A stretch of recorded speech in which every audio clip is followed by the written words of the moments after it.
Whether you've called Hillsboro home for generations or have just recently put down roots, this plan is for you. Together, let's continue to power the prairie with vision, with heart, and with hope.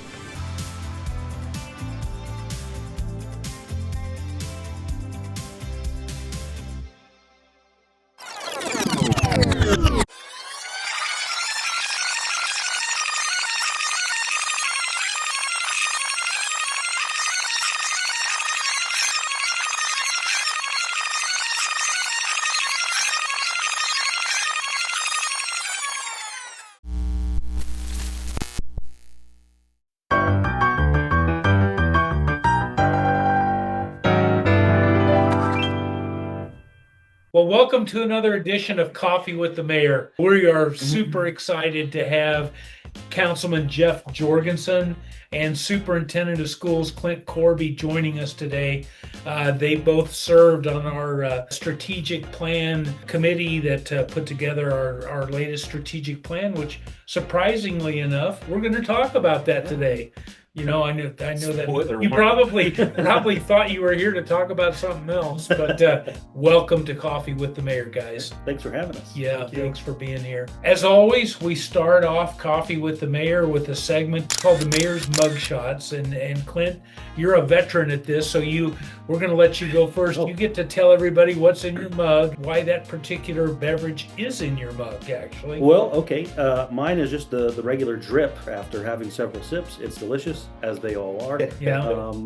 My favorite is the Colombian Merino. That's always my go-to. So I always like to take credit for a little bit what happens at Rhubarb with Aiden and everything that happened at Hillsboro High School. Entrepreneurship, baby. Thankful for the work that him and his family did that we get to have this part of our day. So it's definitely one of our entrepreneurial success stories, 100%. isn't it? Absolutely love it. Yeah, me too. Jeff, what's in your mug, sir? Very good. Well, mine's a little bit more complicated here. Today I have a latte with almond milk, but I'll generally venture off of that because I don't know, to me, my coffee motto is variety is the spice of life. Sure. Okay. Yeah. So that's what I go with. So I'll try a lot of the different drinks at Rhubarb, a lot of their different concoctions, very tasty, very good.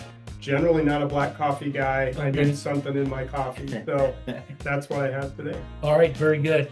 And I'm not going to let you off the hook because whenever Matt has almond milk in his coffee, I always ask him, explain to me how you milk the almond.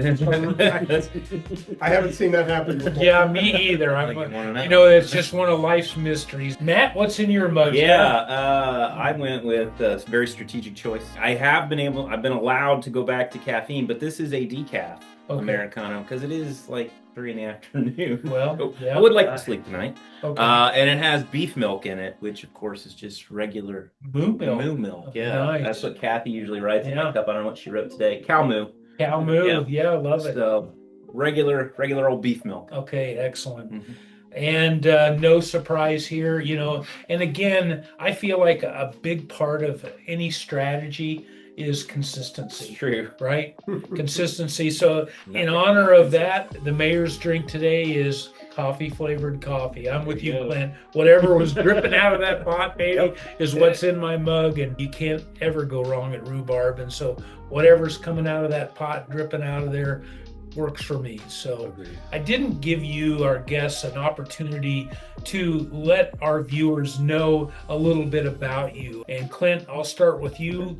Sure. So, this is my 11th year now in Hillsboro. Wow. It's honestly the best place that I've ever lived. I couldn't think of a better place to raise a family. My wife, Heather, she teaches 4th grade at the elementary school, and my son, Emerson, is at the high school and involved in everything from robotics, choir, musicals, plays. A sharp young man. He's kind of in the middle of it all, and he is a sharp guy. Like I said, and just blessed that Hillsboro is the place that he gets to call home, and for USD410 to be a part of that. Very thankful. Clint and I must have come in on the same bus. Clint did 11 years ago because it's been about 11 years for our family. We were transplanted here from Colorado, came here with 2 of our 5 kids at that time. Both of them went through the Hillsboro schools and are just awesome people right now, and I know that the schools were a big part of that. So thank you for that and your work that you do at the schools to shape the youth of our community. But I work at the MB Foundation. I came here with a lot of years of financial service and investment experience to work there, and I'm just really blessed to work for a faith-based organization like that. You bet. I'm the newest member on council. I'm blessed to be able to have a tap on my shoulder from Lou a couple of years ago. So I'm in my first elected term right now, and just really excited about supporting the community, being a part of that, making decisions, and just making this community move forward. And if you wondered why he got his shoulder tapped, I'm going to steal a line from one of my favorite movies, Kelly's Heroes. That's going to seem a little bit esoteric and a little bit odd, but when they figured out Don Rickles was the character called Crap Game in the movie. He was the supply sergeant. Make a deal. What kind of a deal? A deal. Maybe the guy's a Republican. Business is business, right? He wanted to come along on the mission, and he said, I believe a strong financial mind should be a part of this operation. And so I thought very much the same. We needed a strong financial mind. We deal with a lot of financial stuff in council. It's really a blessing to have somebody with Jeff's background to serve our community in that regard, because he's able to ask some of the, more in-depth, I would say, financial questions when we're presented with information. Not that we're necessarily questioning what we're hearing, but it's good to help dig a little bit into it and really make sure everybody's understanding what we're doing. So our strategic plan, and here's a wonderful printed copy that Callie so beautifully designed and supplied most of the graphics for. It's online. I'm not going to take us through page by page, but I do want to talk to Jeff and Clint about the process from your perspective. I mean, Matt has his perspective. Obviously, I have mine. I just came from a KPP Energy Board meeting, and we were very thankful to Colin Hansen, the CEO of KPP, to help lead us. He kind of moderated the process. But just to start out with, guys, from your perspectives, tell us about the role that you played in this process of bringing the strategic plan to life, and what responsibilities did you feel as community leaders during that process? Great, I'll take that first. Well, I was pretty new to City Council at that time when we started into this. Had the benefit of seeing some of our follow-up from the previous 5-year plan, and really a lot of the goals that were met in that plan. But as we went into this, I really didn't know what to expect. As we started the process, it really dawned on me that this is something that we are just very collaborative on. That's one thing that stood out to me. All of the leaders that came in to work on this together were from different areas of the community. We all collaborated. We all got along on the different decisions we had to make, the different directions we took. So that's what really stood out to me. As far as the responsibility involved in this, and really I felt that it was my responsibility to know the community, even though I'd been here 10 years or so, still had a good feel for the community, what the needs of our community were. And so to know that, have a good handle on that going into this was very helpful. Number one is I feel always an immense amount of pressure to make sure that we're honoring not past students, taking care of our current students, and then making sure they're prepared for the future, right? It's this multi-generational pressure that I take very seriously. I think education is one of the most important things as a part of our society. In terms of what I bring to the table here, I think that all of us working together, whether it's Tabor College, it's us, it's the city, you can just go down the list of all the entities that work together. Those are the things that I believe what separates Hillsboro from so many other communities, that we can put a whole bunch of like-minded people together and say, hey, we want to get better. And we do that. We're incredibly lucky to be in that situation. And so I'm glad to be able to bring any expertise that I might have, which is pretty minimal at times. But I still like being able to listen and be able to take that in and help contribute to help move Hillsboro forward. It's a big part of what I do serving on here, whether it's the rec commission, whether it's That's true. FACT, whether it's the community foundation, all of those different things. All the things. Hillsboro is the most important thing to me. So Lou is the longest tenured Hillsboro resident in this room. You were here since third grade? Fourth grade. Fourth grade, and you're So still not from I'm here. not from here. So it's, Yeah, I came in the fourth grade. did we have the new chisels yet? Or we're But it still is really interesting to me because people have a lot of ownership in this community, and that is a very unique thing. And I don't know that everybody in Hillsboro ever really grabs onto that and knows that. But when you go outside of here and you see how other places work, it's very obvious. It is, but it's once again, it's what makes us successful in what we do. Yeah. Hillsboro is advancing a sustainable and connected future through strategic investments in essential infrastructure and services. From completing a new fire station to supporting local child care and senior care operations, the city is focused on meeting residents' everyday needs. By improving senior amenities, expanding transportation options, and addressing energy vulnerabilities in partnership with KPP Energy, Hillsboro is creating a safer, more resilient community for all ages.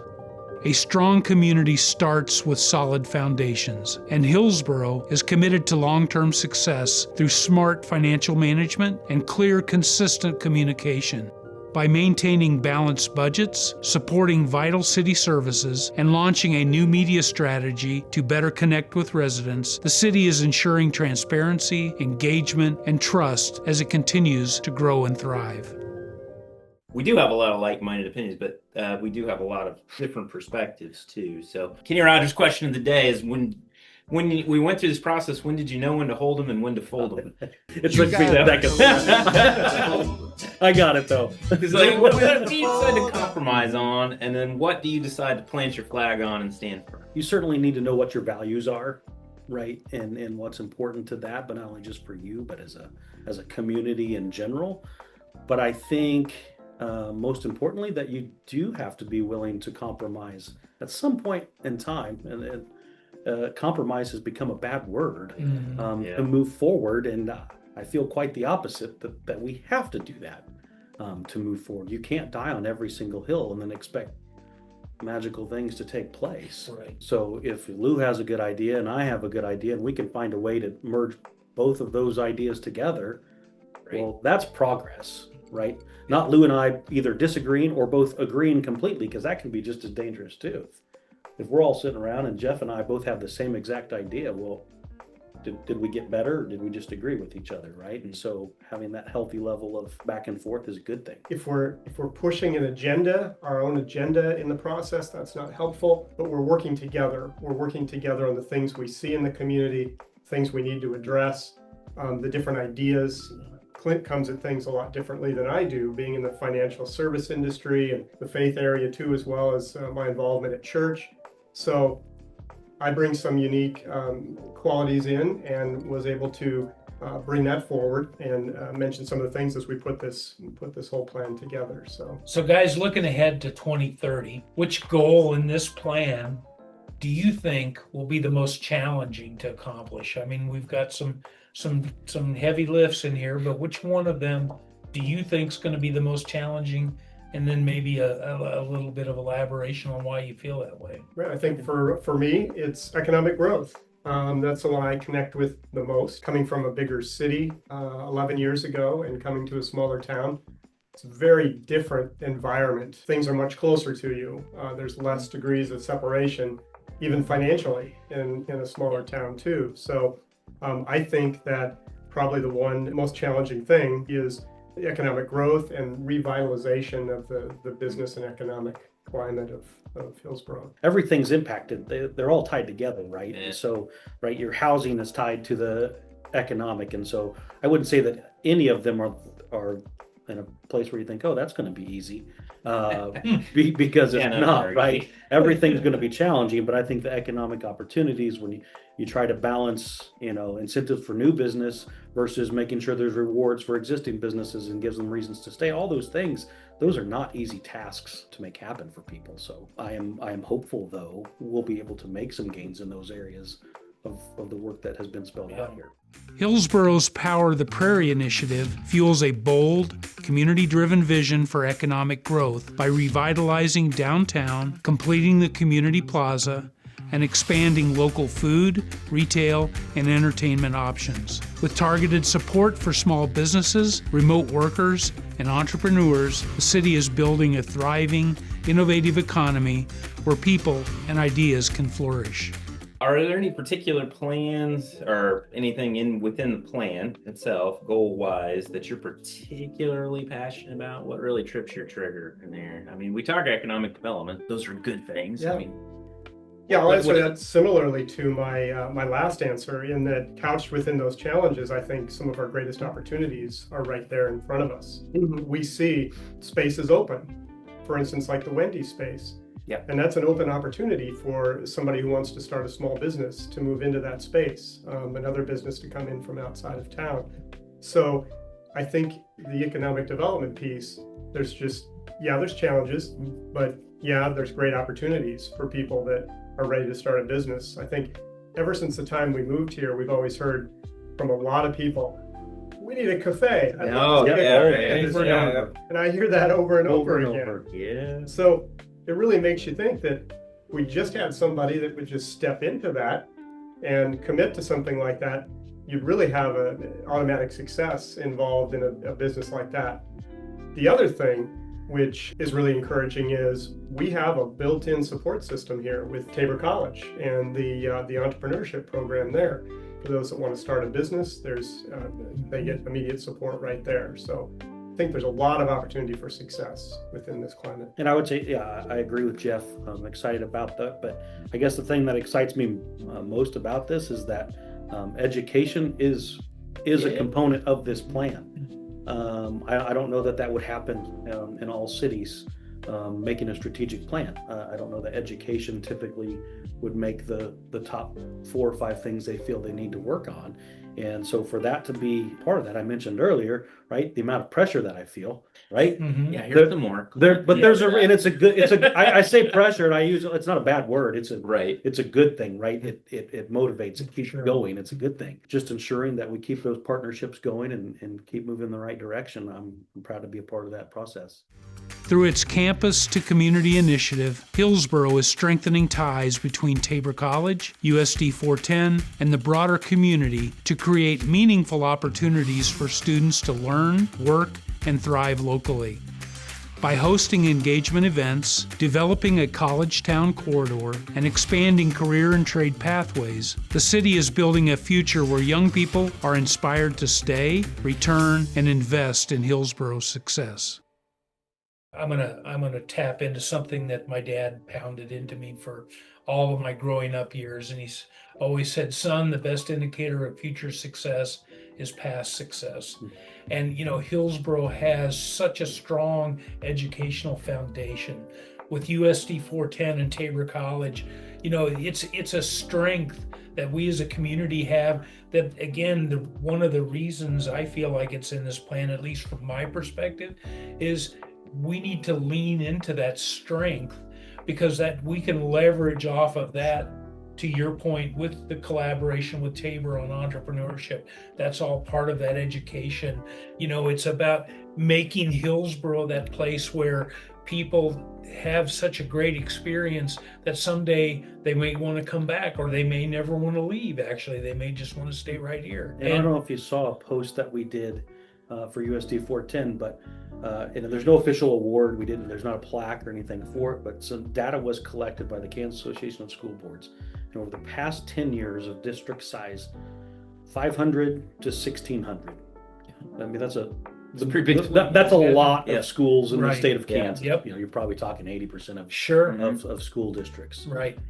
We are the top performing school district in the state in that realm. Yeah. Over a 10-year period, not like we did that thing last year. Right. Wow. We had the ability to show greatness over an extended period of time, and it just goes back to what you're saying. Education is valued in this community. It's not a USD410 thing. It's nothing that we're doing. It is a collective piece that makes all that go round. there's not too many communities that I'm aware of anywhere, not let alone Kansas or small town Kansas, where you can educationally start at the preschool, and this I'm talking in-person learning, not online, and go all the way to a master's program, and never leave the city limits. Right. And I mean, I think that's something, again, part of this is we need to leverage that more than we have. And I think some of it is the nature of who we are, a little bit. We don't like to brag. Good at tooting our own horn. We're not the best at that per se, but maybe a little more of that again through this is will help us in the future. Which part of the plan do you think will have the most significant impact on current and future Hillsboro residents? Sitting here thinking about it, I could go 3 different directions. Right? I could say it's housing and the importance of that and making sure that we have a systematic plan, because without the housing, then you could have a great economic development plan, but if you don't have the housing that goes with it, it's hard. Yeah. If you don't have an education that's building up, it's hard. So I don't know that I actually can pick just one. Yeah, I would agree. I mean, a lot of that's reflected, I think, in the tier 1 part of our strategic plan. I did, as I was thinking about this, write down housing. If I had to choose anything at all, it had to be one. That's what it's going to be. Everybody needs to live somewhere. Well, sure. But we're starting to see some solutions to that, which is really exciting to see this play out in our plan with some of the Ash Street development by a private developer, and then some of the development Orchard Ridge. And if you haven't been out there yet, to see that, go out there and check that out, because it's almost to completion, and it's really awesome to see out there and what that will do for us as far as allowing a good base and a support to the workforce and then economic development. Through the Foundations for the Future initiative, Hillsboro is creating a stronger, more vibrant housing landscape by addressing blight, repurposing vacant properties, and incentivizing home turnover and development. From reimagining the former hospital to supporting new builds, the city is committed to housing that supports growth, affordability, and long-term community vitality.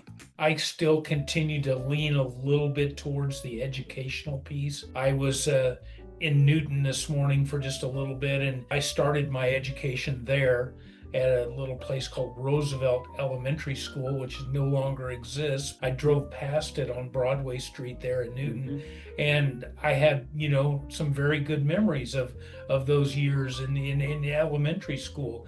But then, you start thinking we're going to celebrate. I'm in the class of 1976 of Hillsboro High School. And guess what this year is? It's our 50th reunion. And so I got dragooned, and there's a word for you. Dragooned. Put that in the onto the committee to plan for the reunion. So I'm engaged with that group of classmates. Those memories, even 50-year-old memories, are still very vibrant. It led me back to Hillsboro. I went to college in Emporia. We lived there, until I graduated. Came back to Hillsboro for just a short period, and then moved down to West Texas with my parents' business when it became evident to my wife and I that we wanted to come back home and raise our family. And interestingly enough, the same is true of my youngest daughter. She and her husband moved away. They lived in Ohio and then in Nebraska and then in Hutch. But then they wanted also to raise their kids in our school system. So when their kids got to be ready to start school, they moved back to Hillsboro. So, I just really feel strongly about that, and that campus to community, if you will. We have been a town with a college since 1908. When has Hillsboro ever been thought of as a college town? I don't think people see us that way, and I'd like to change our thought process there a little bit more. And we're doing it, in terms of engaging in this entrepreneurship concept, because that's been a strong tenet of our economic growth in the city of Hillsboro. If you think about our largest employers outside of education, you think of the Barkman Honeys, the Container Services, the Hillsboro Industries, Circle D, Rod's Tire, back in the day, and Elcon Services. All of these were entrepreneurial business starts. Started out very small and then grew into something extremely significant. The spirit of entrepreneurship is strong here, but I think that's fed by our educational system. Baked into the DNA. It is. It seems like it. Yeah, very good point. So what advice would you want to give community leaders in other areas? I know you visited a lot of smaller towns during the day, during your day, Clint. I'm sure. And I have. We've lived and worked in them and done all the things, right? So what advice would you give them if they're thinking about creating a strategic plan? I've been a part of it in different communities and seen those, and I'd say just don't be afraid to act. Number one, right? You're not going to have a perfect plan. You got to get started. You got to get somewhere and get people in a room and have that conversation. And then after that, I think it's important that I'm not a giant Lou Holtz fan. However, he has a great quote: "God gave us 2 ears and 1 mouth for a reason, because we need to listen twice as much as we do talk." That has always resonated with me. And I think when you do something like this, that piece of advice is really important. Make sure you're listening before you jump to what it is you think you want to do, and make sure you're hearing the people of what needs to be done. 2 things were on my mind with this. Get the community involved as possible. Get the word out there, get some feedback.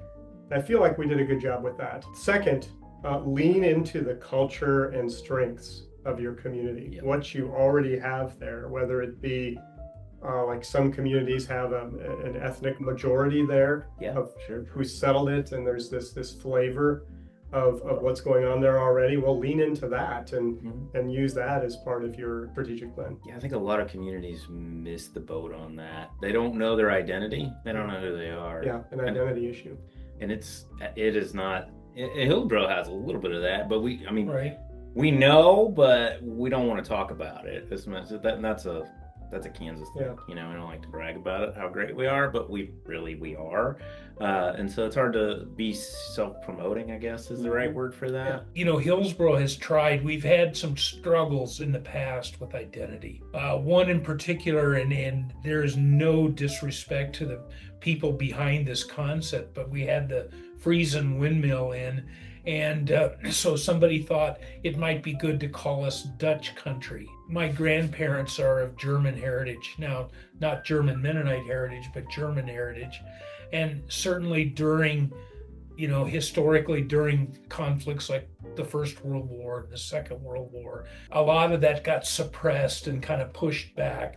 And then when the German-speaking Mennonites came from Russia to central Kansas back in the 1870s, that integration took a long time to develop.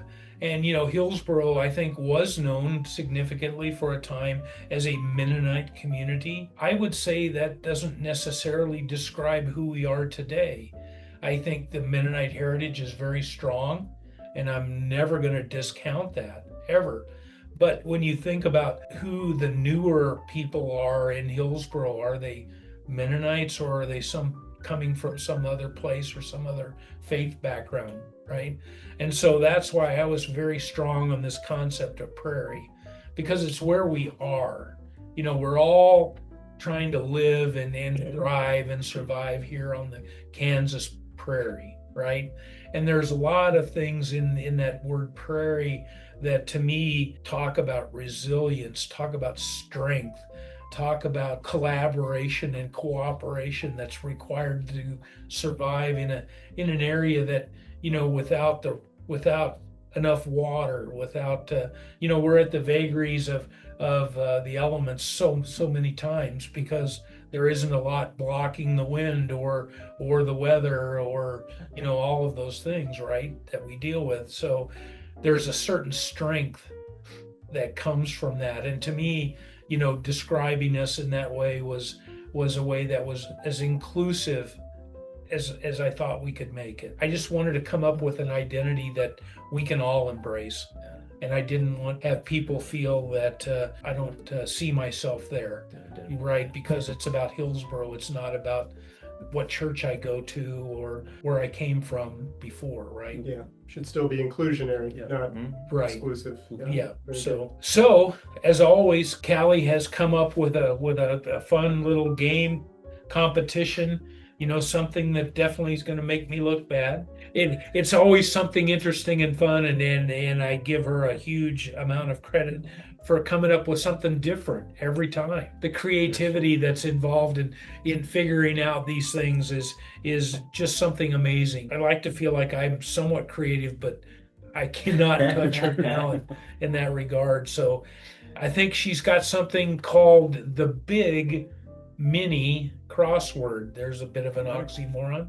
The Big Mini. The Big-Mini-Crossword is very similar to the New York Times mini crossword puzzle. If any of you viewers and listeners out there are familiar, then you'll enjoy this game. However, there are a few differences. To ensure accuracy and completion, the Game Master has provided players with a bank of 25 letters that they may scramble and unscramble as they please. Players have also decided to further challenge themselves by setting a time limit of 3 minutes. Let's see how they do. Ready, set, go. Hey, To steal with mischief is 1 down. To steal. Steal with mischief. What else you got? Number 2 down is the potato state. Idaho. Idaho. There you go. So there's an I. That's down. Yep. Yeah. ID. I'll put the O at the end. I can spell that part. H. You got an H here? H Nope, over there there. we go. All right. Idaho. Early morning blank. Coffee. Nope. That's gonna be too big. Moses. 4 down is Moses. Moses. He parted the Red Sea. Okay, there's an O. And That's 4 down. Yeah, 4 down. Moses. You got the O. S. E. And another S. Another S. Okay. 5 down is campfire aroma. Smoke. Smoke. SMOKE. Yeah. All right. Rock and roll. Number 1 across. Law offices, companies, or businesses. Firms. Firms. Yeah. This is 3. Sorry. 1 across. One across. Yeah. Across. Gotcha. R. 6 across. Phrase whose meaning isn't literal. Idiom. Nice. Nice. Ooh. 7 across. A cowboy's rope. Labo. 8 across. We have made a mistake, gentlemen. 2 S's. We're missing an S. Let's pretend. Okay, keep going. Okay. Where dimples appear. Cheek. Cheek. Uh-oh. Oh no. 2 on the M, the idiom. There's 2. Oh, right here. Oh, they're stuck together. Yeah, there. We got another one. There's a Ted Lasso. Need an E. Can I buy an E, Vanna? Is that an option? Yes, but it's $200. E? Okay, what's the final? Childish term similar to pony. Horse. All right. Okay, so Early morning riser. riser. It's an So that's the E. Yep. Wait. Is there another stuck? Got it, something somewhere. Got an extra letter Maybe the Y should supposed to be here. The Y is sometimes a vowel. Maybe today was the day. Maybe. Sometimes Did you spell it like you smell? Oh, how about smoky? Smoky. Boom. Ooh, Let's go. Good job, gentlemen. 247. 247. Nice. That was a new world record for this puzzle. Nice. Yeah, it was a new record. That's a new record. A new Hillsboro record. Good job, gentlemen. That's Just win, baby. Just That's win. our world right here, Hillsboro. The new Hillsboro world record. Well, gentlemen, again, thank you so much, not only for being here today, but for your efforts and time that you took away from your families and other things that you're involved in to be part of this strategic process. The first plan we did, to the credit of your predecessor, Max Heinrichs, he really was our only outside input in that first plan. And so I feel like we did a better job this time around, engaging more than just one outside representative from the community onto the group. So I feel very good about that. Again, thank you for being here. I'm going to give you guys an opportunity. Is there any social media or any other organization you'd like to plug? Now, I know, Jeff, you work for MB Foundation, so if you want to put a plug in for them, go right ahead. I do. Thanks for plugging our organization. Yeah. It's just a great place to be generous and to work that part of their lives through at MB Foundation. And just want to say, thank you for allowing me to be a part of this on this historic 25th episode, right? Actually, it is. This. So I didn't get you very anything, excited. Lou. I don't know what No, I time didn't. of the anniversary. Right? Yeah. Sorry. Sorry. Clint, how about you? Anything at school that you'd like to plug? Or I would just say thank you for those, Lou, who choose USD410 to be a part of. We're thankful for you. I would say to others, if you're exploring options and wondering about what an education may be for you, whether you're homeschooled or out of district or whatever it may be, come have a conversation. Always willing to see if there's a fit on where that could be. Out of district applications, we'll be taking those through June 1. So if that's something you want to be a part of us, we'd love to have you. So that's USD410.net. Yeah, USD410.net. Scroll down to the bottom and you can see the application process. Sweet.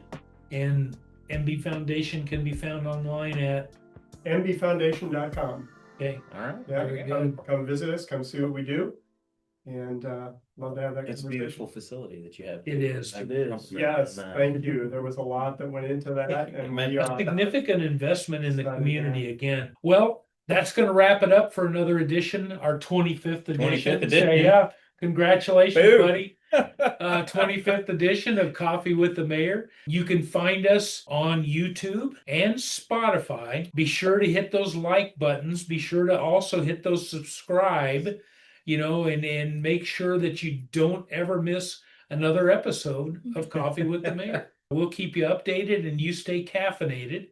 And with that, we're going to sign off for today. Thanks for being here with us, and we'll see you next time.